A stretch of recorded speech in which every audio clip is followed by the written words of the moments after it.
이삭경영도 하실 때에 야고보서 2장 1절에서 4절 말씀까지 공영숙 집사님 봉독해 드렸습니다. 다 같이 기립하셔서 하나님의 말씀을 봉독하시겠습니다.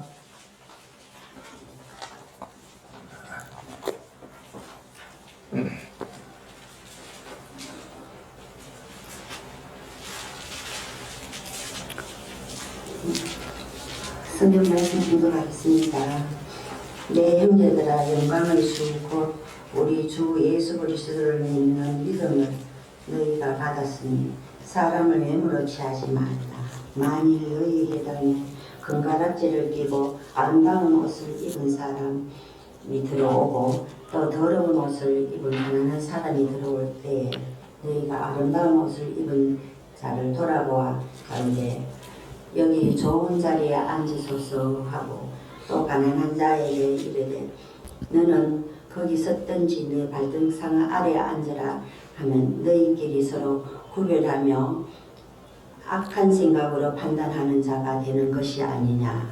아멘.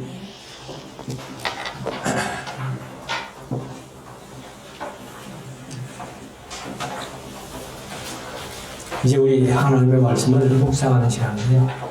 오늘 야고보서 2장 말씀을 함께 우리가 나누며 묵상하기를 원하는데, 야고보서가 이제 참 믿음에 대해서 기록한 책이다. 그리고 베드로전서가 참 소망에 대해서, 요한일서가 참 사랑에 대해서. 그래서 믿음, 소망, 사랑이 바로 우리 신앙의 3요소라면은 성경 66권이 이 세 권을 향해서 달려왔다 해도 과언이 아니라고 지난 시간에 말씀을 드렸습니다. 그래서 참 믿음을 소유해서 우리가 항상 하나님의 영광을 나타내며 살아야겠는데, 오늘 2장 1절부터 한번 보십시다. 내 형제들아, 영광의 주 곧 우리 주 예수 그리스도를 믿는 믿음을 너희가 받았으니. 우리가 사실 이 자리에 참석하는 이유가 예수 믿기 때문에, 하나님을 아버지로 모시고 하나님을 믿기 때문에 하나님 앞에 예배하기 위해서 이 자리에 온 것 아니에요? 그렇다면 우리가 예수 믿는 믿음을 우리가 가졌기 때문에 사람을 외모로 취하지 말라, 이렇게 말씀합니다. 그래서 오늘 제목을 사람을 외모로 취하지 말라라고 제목을 정했습니다만, 외모는 외적인 조건입니다. 그래서 제가 강좌를 이제 노 목사님한테 들으면서, 노 목사님이 가끔 한 번씩 말씀하시는데, 어떤 사람이 머리부터 발끝까지 참, 그런데 사람이 명품이 아니더라, 그런 얘기를 자주 들었습니다. 우리가 사실 외모로 아무리 치장해 봐야 사람이 되지 못하면 안 된다는 거죠. 그래서 여기 이제 외모는 아파트를 몇 평에 사느냐, 자동차를 어떤 차를 타느냐, 그 외에도 여러 가지 많은 것들이 있는데, 이런 것 가지고 사람을 판단하지 마라, 그렇게 말씀합니다. 그래서 2절에 이제 구체적으로 설명하는데, 만일 너희 회당에, 그때는 성전은 하나밖에 없고 이제 회당에 모여서 말씀을 듣고 하는 그런 때인데, 지금 같으면 교회라고 얘기할 수, 예배당에 이렇게 할 수 있겠죠. 만약에 너희 회당에 금가락지를 끼고 아름다운 옷을 입은 사람이 들어오고 또 더러운 옷을 입은 가난한 사람이 들어올 때에, 여기 이제 더러운이라고 번역을 했는데, 사실 옷을 더러운 옷 입고 교회 올 사람이 있을까요? 그래서 지금 개역 개정은 여기 더러운을 더럽다고 안 하고 남루한 옷을 입고 이렇게 번역을 했어요. 그래서 비록 남루한 옷이지만 깨끗이 세탁해서 그렇게 성성스럽게 입고 온다면 좋겠다. 근데 사실은 우리가 사람인지라 외모를 안 볼 수는 없더라고 보니까. 그래서 저도 뭐 개인적으로는 목사로서 교회 찾아오는 여러 사람들을 대할 때에 차별 없이 대하려고 내 나름대로는 좀 애를 쓰는데 그렇게 잘 안 되더라고요. 그러나 우리가 이제 여기 야고보가 우리에게 말씀하신 대로 이렇게 사람을 외모로 취하지 말라. 말씀하신 대로 우리가 사람을 어떻게 외모로 판단하는 그런 실수는 없어야 되겠다. 3절 너희가 아름다운 옷을 입은 자를 돌아보아 가로되 여기 좋은 자리에 앉으소서 하고 또 가난한 자에게 이르되 너는 거기 섰든지 내 발등상 아래 앉아라 하면 너희끼리 서로 구별하여 악한 생각으로 그렇게 얘기하는 사람은 악한 생각이라는 거예요. 악한 생각으로 판단하는 자가 되는 것이 아니냐. 사람을 외모로 판단하지 말라는 거예요. 그거는 악한 생각이다. 악한 생각. 그래서 우리가 어떻게든지 하나님의 영광 나타내며 믿음으로 사는 사람들이라면은 사람을 외모로 취하지 말고 사람을 외모로 판단하지 마라. 그래서 5절에 가면은 내 사랑하는 형제들아 들을지어다. 들을지어다 했으니까 우리가 들어야죠. 하나님이 세상에 대하여는 가난한 자를 택하사 믿음에 부요하게 하시고 사실 이제 세상 삶이 그렇다는 거예요. 사실 우리가 돈 많고 내가 마음대로 할 수 있는 어떤 그런 위치라면은 쉽게 예수 믿을 수 있을까? 그래서 여기 이제 말씀하신 대로 세상에 대하여 가난한 자를 택하사 믿음에 부요하게 하셨다. 그래서 심지어 부자들에 대해서는 예수님께서 부자가 천국 가는 것이 약대가 바늘기로 들어가는 것보다 더 어렵다 하실 정도로 부자들을 예수님께서는 항상 질책하신 그런 모습들을 많이 봅니다. 그래서 가난한 자를 택하사 믿음에 부요하게 하시고 저와 여러분들이 바로 가난하기 때문에 바라봐도 뭐 돈이 많아서 그런 것이 없기 때문에 우리가 이 자리에 나와서 예수님 믿고 하나님 믿고 예배하는 자리에 있지 않겠나. 진짜 돈 많고 부자가 신앙생활을 잘하면은 그게 진짜 최고예요. 그런데 부자들은 세상에 의지할 게 많기 때문에 하나님 의지 안 해도 예수님 의지 안 해도 뭐 나는 내 마음대로 살아갈 수 있다. 그렇기 때문에 믿음이 잘 안 들어간다는 겁니다. 그래서 가난한 자를 택하사 믿음에 부유하게 하시고 또 자기를 사랑하는 자들에게 약속하신 나라를 유업으로 받게 아니하셨느냐. 여기 이제 상속으로 개혁개정은 상속, 유업일이 상속이라는 거예요. 뭘 상속받아요? 바로 하나님 나라, 천국을 상속받는다. 그는 우리가 뭐 늘 고백을 합니다만은 예수 믿음으로 천국 간다.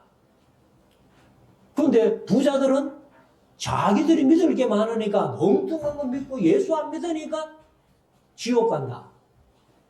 그렇게 되는 거죠. 그래서 제가 늘 말씀드렸습니다만은 믿음으로 구원 얻는 게 사실입니다. 사실이지만은 믿음보다 선행하는 구원의 조건. 제가 이렇게 자주 말씀드렸는데 뭐예요? 하나님의 은혜라는 겁니다.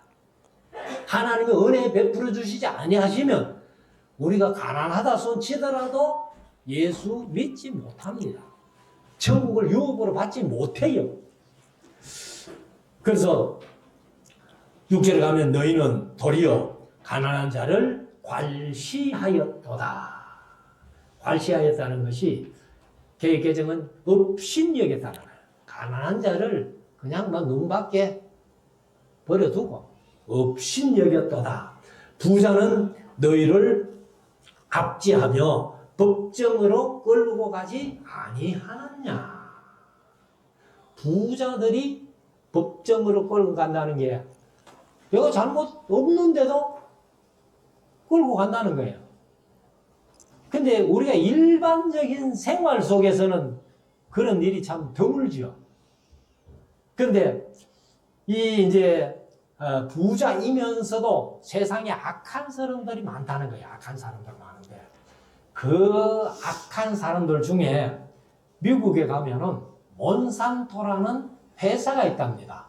몬산토라는 회사가 있는데 이제 회사는 뭐 하는 거 하면은 씨앗이죠. 씨앗을 이제 그 유전자를 특허를 90% 이상 몬산토 회사가 갖고 있다는 거예요.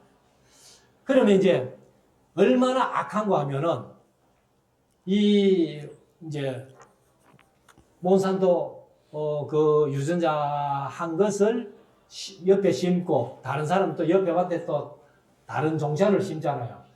그러면 이 곡식들이 뭐 서로 이렇게 뭐 바람에 날리기도 하고 뭐 또 가다가 떨어지기도 하고 이러면은 이 몬산토 회사 유전자 한 그게 아니고 다른 씨앗을 심었는데 몬산토 회사 씨앗이 이쪽 밭으로 넘어와 가지고 가끔 이제 이렇게 사기 나고 한다는 거예요. 그런데 이게 이제 몇 년 지나면은 몬산토 회사의 그 유전자 씨앗이 밭을 많이 점령을 한다는 거예요. 그러면 몬산토 회사가 이쪽 밭의 주인을 고발한다는 겁니다. 우리 특허를 침해했다는 거예요. 그러니까 이 사람은 전혀 그런 거 없잖아요. 그렇게 해서 많은 사람들이 법정에 끌려갔다는 거예요. 그런데 법정에 끌려가도 이 가난한 사람들은 절대로 몬산토 회사를 법정에서 이기지 못한다. 이렇게 악한 사람들도 많이 있는데 그래서 이제 이 야고보는 부자는 너희를 압제하여 법정으로 끌고 간다. 이렇게 표현을 합니다. 그래서 7절에 가면은 저희는 그 부자들이지요. 너희에게 대하여 일컫는 바 아름다운 그 하지 아니하느냐. 그러니까 이 예수님도 십자가를 누구 때문에 졌어요? 기득권층 그리고 부자들 때문에 졌습니다. 그러니까 우리가 신앙생활을 한다는 것이 예수님이 그렇게 당했듯이 우리들도 신앙생활 하다 보면은 부자들에 의해서 이런 어려움을 당할 수 있다는 겁니다. 그래서 8절에 가면은 너희가 만일 경에 기록한 대로 여기 번역하면서 앞에 성자 하나 더 붙여놓으면 얼마나 쉽겠어요. 그리고 개정은 그렇게 붙여놨어요. 성경에 이런 대로. 그래서 경에 기록한 대로 내 이웃 사랑하기를 내 몸과 같이 하라 하신 최고의 법을 자기 지키면 잘하는 것이 은이와. 그러면 내 이웃을 내 몸과 같이 사랑하라 하는 말씀이 구약 어디에 나와요? 성경 공부하면서 레위기 나왔다. 레위기 몇 장? 예. 레위기에서 성도들의 사회 윤리를 얘기한 책이 몇 장이에요? 19장이에요, 19장. 그래서 레위기 19장 18절 말씀입니다. 이것이 이제 예수님께서 세 계명을 너희에게 주노니 말씀하실 때에 세 계명도 서로 사랑하라. 예 계명도 이웃을 내 몸과 같이 사랑하라. 그 차이가 뭘까요? 요한복음 13장 34절에 세 계명을 너희에게 주노니 너희가 서로 사랑하라 하는데 세 계명이 뭐냐 하면 내가 너희를 사랑한 것 같이 내가 너희를 사랑한 것 같이 그래서 예수님께서 우리를 사랑하셔서 자기 몸을 주심 같이 그 말입니다. 그래서 그냥 내 이웃을 내 몸과 같이 사랑하는 것은 열 계명이고 세 계명은 내가 너희를 사랑한 것 같이 서로 사랑하라. 그게 세 계명이에요. 자기 목숨을 주기까지 사랑하는 그 사랑인데 그래서 이것이 최고의 법이라는 거예요. 성경 중에 최고의 법이 내 이웃을 내 몸과 같이 사랑하라 하는 말씀이다. 그래서 9절에 만일 너희가 외모로 사람을 취하면 죄를 짓는 것이니 외모를 보고 사람을 차별하든지 무시하든지 업신여기든지 이러면 그게 죄라는 겁니다. 그래서 죄를 짓는 것이니 율법이 너희를 범죄자로 정죄하리라. 정하리라 했는데 정죄한다는 거예요. 그래서 우리가 외모를 안 취하는 것 같아도 사실 우리가 보면은 세상 살면서 외모를 취할 때가 많습니다. 그래서 우리가 외적인 조건, 가난하든지, 이렇게 어렵든지 하는 그런 모습을 보고 절대로 범죄하지 않도록 우리 마음을 좀 잘 다잡아야 되겠다. 그래서 저도 사실은 이게 죄라면은 많이 범죄하고 살아요. 눈에 보이는 게 딱 외모니까. 그런데 이런 말씀들 보면은 참 우리의 삶이 부끄러운 거죠.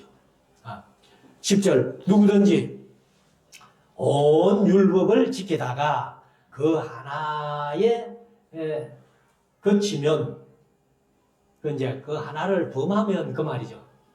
그래서 오늘 또 10계명을 교독했습니다만 10계명 중에 다 잘 지켰는데 하나만 범하면 사실 율법을 다 범하는 거나 똑같다는 거예요.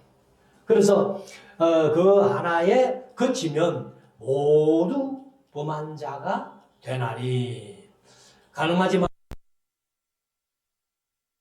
말라 하셨은즉 내가 비록 가늠하지 아니하여도 살인하면 율법을 범한 자가 되느니라. 그러면 10계명 10가지 계명 중에 하나라도 범하면 사실 율법을 범한 거 아니에요. 그런데 10계명만이 아니잖아요. 창세기부터 신명기까지 오경을 통해서 유대인들이 만들어낸 율법이 몇 개? 613조. 613개를 창세기부터 신명기까지 오경 속에 뽑아놓은 거란 말이에요. 그런데 그 613개를 하나라도 범하면 사실 율법을 다 범한 거다 마찬가지다 이 말이에요. 그래서 율법을 범한 자가 되느니라. 12절 너희는 자유의 율법대로 심판받을 자처럼 말도하고 행하기도 하라. 그리고 이제 자유의 율법대로 사실 율법을 주셨고 하나님께서는 우리에게 자유의지를 주셨어요.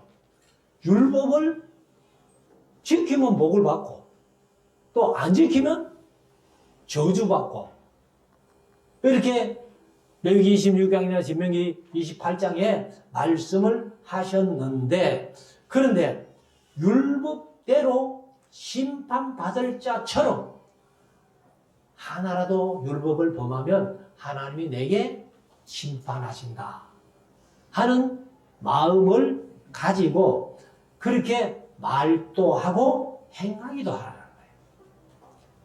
근데 보통 우리가 행동만 얘기할 수 있잖아요. 율법을 행하는 자, 행동만 얘기할 수 있는데 야고보는 여기 말을 추가해 놨습니다. 왜? 말대로 우리가 행동하니까. 그래서 야고보서는 항상 말 조심해라, 말 조심해라. 오후에 3장에 가면은 이제 그 말씀을 하고 있습니다. 그래서 자유의 율법대로 심판받을 자처럼 말도 하고 행하기도 하라. 13절 긍휼을 행하지 아니하는 자에게는 긍휼 없는 심판이 있으리라. 긍휼은 심판을 이기고 자랑하느니라. 그러면 사실 하나님께서 이제 우리를 긍휼히 여기셨기 때문에 하나님이 우리를 하나님의 자녀 삼으신 거예요. 그래서 마태복음 5장에 보면은 긍휼히 여기는 자는 복이 있다 그랬어요. 복이 있는데 복의 결과는 너희도 긍휼히 여김을 받을 것이다. 사실 우리가 긍휼히 여김을 받지 못한다면은 하나님도 못 믿어요. 예수님도 못 믿어요. 천국도 못 가요. 그러니까 긍휼을 행하지 아니하면은 긍휼 없는 심판을 받고 그리고 우리가 긍휼히 여기면서 세상 살아가면은 그 심판을 이기고 자랑한다는 거예요. 야, 내가 세상 살아가면서 긍휼히 여겼더니 나를 이렇게 천국 가게 하셨구나 하고 자랑할 수 있다는 겁니다. 그래서 사실 야고보서의 이제 참 믿음을 7가지 대충 말씀을 드렸습니다만은 바로 참 믿음 중에 7가지 중에 긍휼이 있는 믿음, 긍휼이 여기는 믿음, 그것을 참 믿음이라고 그렇게 말씀을 했습니다. 14절 내 형제들아 만일 사람이 믿음이 있노라 하고 행함이 없으면 무슨 이익이 있으리요? 아무 유익이 없다는 겁니다. 그래서 그 믿음이 능히 자기를 구원하겠느냐? 이제 물음표를 붙이는데 구원하겠느냐? 하는 강조점을 둔다면은 행함이 없는 믿음이 내 자신을 구원할 수 있다 없다? 없다는 거예요. 그래서 행함이 없는 믿음은 가짜 믿음, 죽은 믿음이기 때문에 그 믿음 가지고는 구원 얻을 수 없다. 그래서 15절 만일 형제나 자매 양식이 없는데 너희 중에 누구든지 그에게 이르되 평안히 가라, 더웁게 하라, 배부르게 하라 하면 그 몸에 설 것을 주지 아니하면 무슨 이익이 있으리요? 개혁개정은 유익이 있으리요. 그러면 말로 이 배고프나? 그럼 배고프다 하면은 먹어. 했는데 먹을 게 있어야 먹지. 그때는 우리가 내게 있는 것을 주면서 먹어라. 헐벗어 떨고 있는 자에게는 자기 옷을 벗어주면서라도 따뜻하게 해라. 이렇게 하는 것이 행함이 있는 믿음이라는 것을 여기 야고보가 얘기를 하고 있습니다. 그래서 17절에 이와 같이 행함이 없는 믿음은 그 자체가 죽은 것이라. 그래서 행함은 바로 사랑의 실천이고 긍휼의 실천입니다. 그래서 사랑과 긍휼이 없는 믿음은 그 자체가 죽은 믿음이요. 그러면서 우리 주변에 가난한 사람이 있으면 내 책임이다. 하는 것을 인식해야 해요. 경주에 가면은 그 최부자라고 있어요. 아마 전에 최부자 재산을 뭐 영남대학에 기증했다는 그런 소문이 있었는데 뭐 그건 잘 모르겠고, 그 지금도 최부자 집이 있어요. 있는데 그 최부자가 그 부를 한 300년 누렸다는 거야. 한 300년. 300년 같으면 사실 부자라도 우리나라에 2대, 3대 못 갔거든요. 그런데 300년이나 최부자는 그 부를 누렸다는 겁니다. 그런데 거기 가면은 지금도 뭐 가운처럼 이렇게 적어 놓은 곳이 있다는데, 거기에 이제 한마디로 말씀드리면 내 집을 중심으로 동서남북 사방 200리 안에 굶는 자가 있다면은 우리 집안 수치라고 그렇게 했다는 거예요. 그는 200리 같으면 40kg, 80kg죠. 100리가 40kg 하면 10리가 4kg니까 그러면 동서남북 80km 안에 굶는 자가 있으면 우리 집안 수치다. 그렇게 얘기하면서 이렇게, 그러니까 그런 사람은 하나님을 안 믿어도 하나님 보시기에 야, 참 너는 부자들 자격이 있다. 아마 그러실 거 아니에요. 그래서 우리가 이 행함이 없는 믿음, 가난한 자가 있을 때에 헐벗고 굶주릴 때에 먹어라, 따뜻하게 해라 하는 것이 말로만 아니고 행동으로 직접 옮겨가면서 실천한다면 하나님이 기뻐하실 것입니다. 18절, 혹이 가로되 너는 믿음이 있고 나는 행함이 있으니 행함이 없는 내 믿음을 내게 보이라. 그냥 주님 믿습니다 하는데 그건 네 뭘 믿노? 믿음을 내게 보여달라 그렇게 한다는 거예요. 그런데 나는 행함으로 내 믿음을 네게 보이리라 하리라. 그래서 네게 보이리라 이렇게 얘기해요. 나는 행함으로 내 믿음을 네게 보여주는데 너는 믿음을 얘기를 하면서 네 믿음을 내게 한번 보여달라 하면 보여줄 게 없다는 거예요. 그래서 19절에 가면 네가 하나님은 한 분이신 줄을 믿느냐. 자, 우리가 다 하나님을 한 분인 줄 믿죠. 그런데 여기는 네가 하나님의 한 분인 줄 믿느냐 이렇게 얘기를 합니다. 하면서 잘하는 도다. 그래, 한 분인 거 믿어야지 그 말이죠. 그런데 그거는 귀신들도 믿고 떠느니라. 그거 전혀 구원하고 상관없는 귀신들도 믿고 있다 그냥. 그냥 우리가 말씀을 이렇게 믿는다고 하면은 그 말씀대로 실천을 해야 된다는 거예요. 그래서 그런 것 가지고는 믿음이 아니라는 겁니다. 그래서 예수님께서 이 바리새인들이나 이렇게 많은 사람들을 향해 가지고 특별히 요한복음 5장에 보면은 그 사람들이 하나님 믿잖아요. 예수를 안 믿어서 그렇지. 그런데 하나님 믿는 사람들이 하나님을 잘 믿느냐?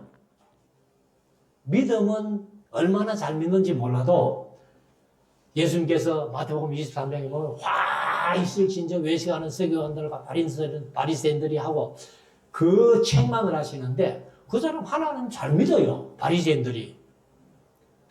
그런데 뭐가 없느냐? 다만 요한복음 5장 42절에 보면은 이거는 뭐 바리새인들을 위해서 얘기한 건 아니에요. 유대인들 전체를 보고 얘기하신 것인데 다만 하나님을 사랑하는 것이 너희 속에 없음이라. 너희 속에 없는 것을 예수님이 알았다는 거예요. 그래서 우리가 믿음이 있으면은 하나님을 사랑하고 이웃을 사랑하고 사랑이 있어야 되고 긍휼히 여기는 그 삶이 되어야 되는데 하나님을 사랑하는 것이 너희 속에 없음을 알았다는 거예요. 그래서 20절에 허탄한 사람아 행함이 없는 믿음이 헛것인 줄 알고자 하느냐. 21절 우리 조상 아브라함이 아들 이삭을 제단에 드릴 때에 이게 이제 창세기 22장 얘기죠. 그래서 모리아산에 올라가 가지고 제단을 해놓고 장작을 아마 깔아놓고는 거기에 이제 이삭을 드릴 때에 그 말입니다. 드릴 때 제단에 드릴 때에 행함으로 의롭다 하심을 받은 것이 아니냐. 행함으로 의롭다 하심을 받은 것이 아니냐.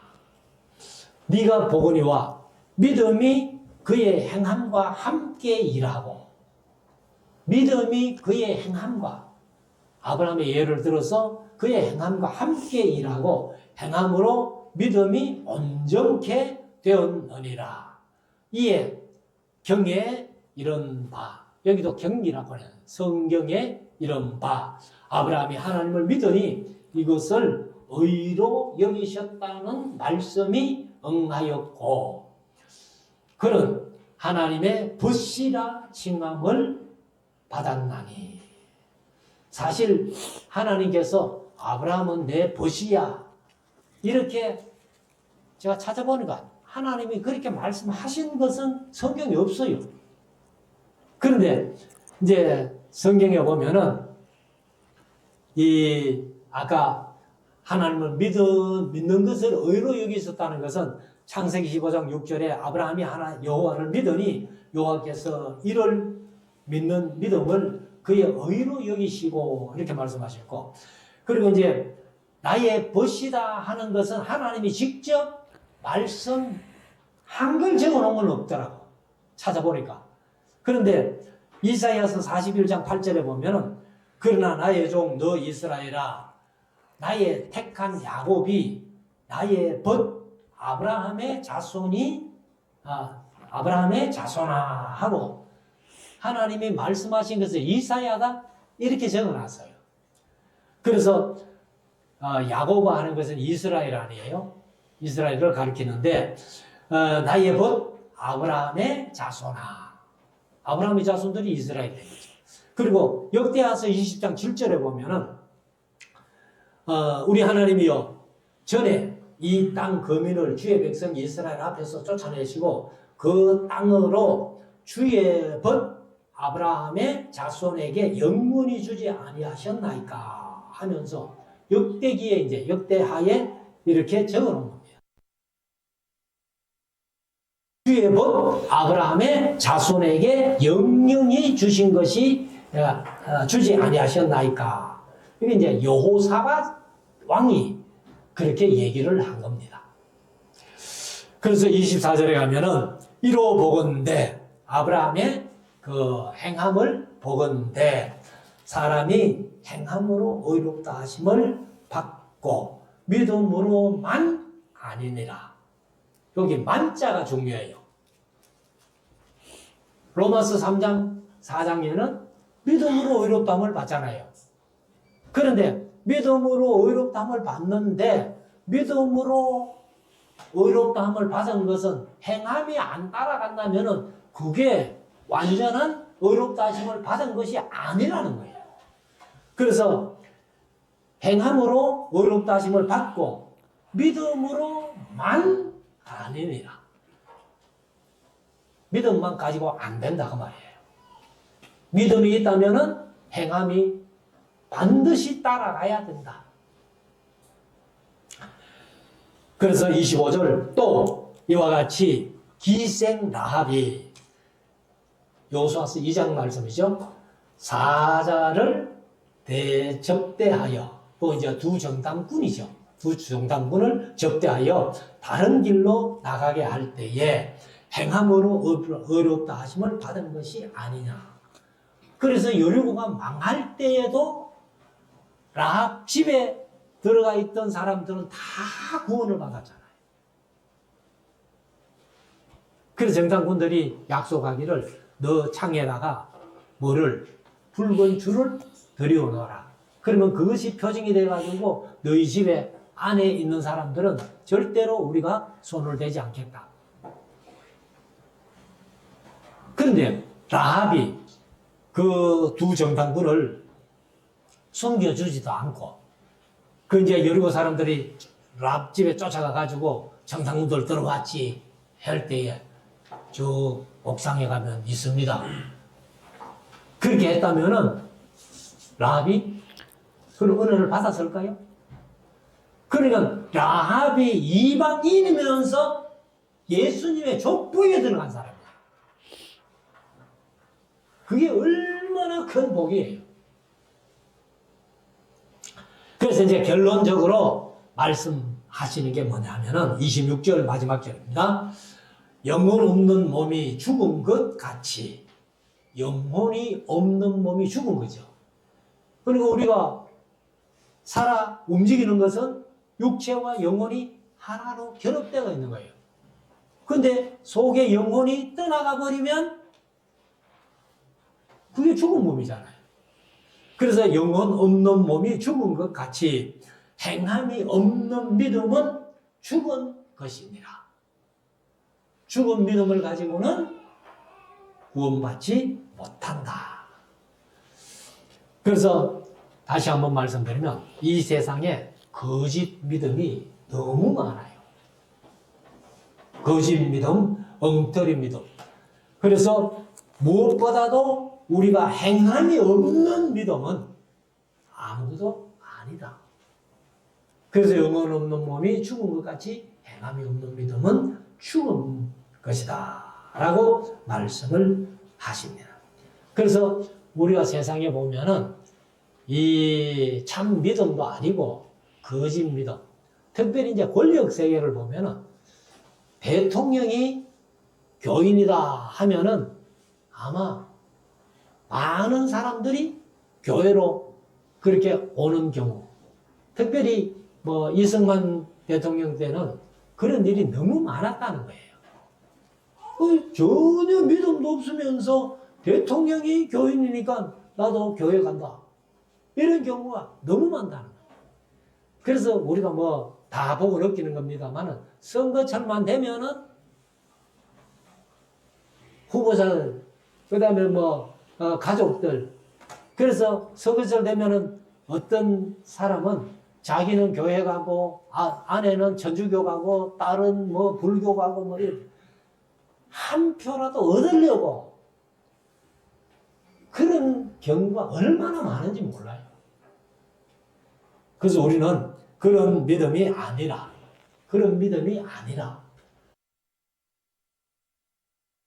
믿음, 행함이 있는 믿음으로 하나님 앞에 칭찬 듣고 상급받는 우리 모두가 될 수 있기를 주의 이름으로 축원합니다.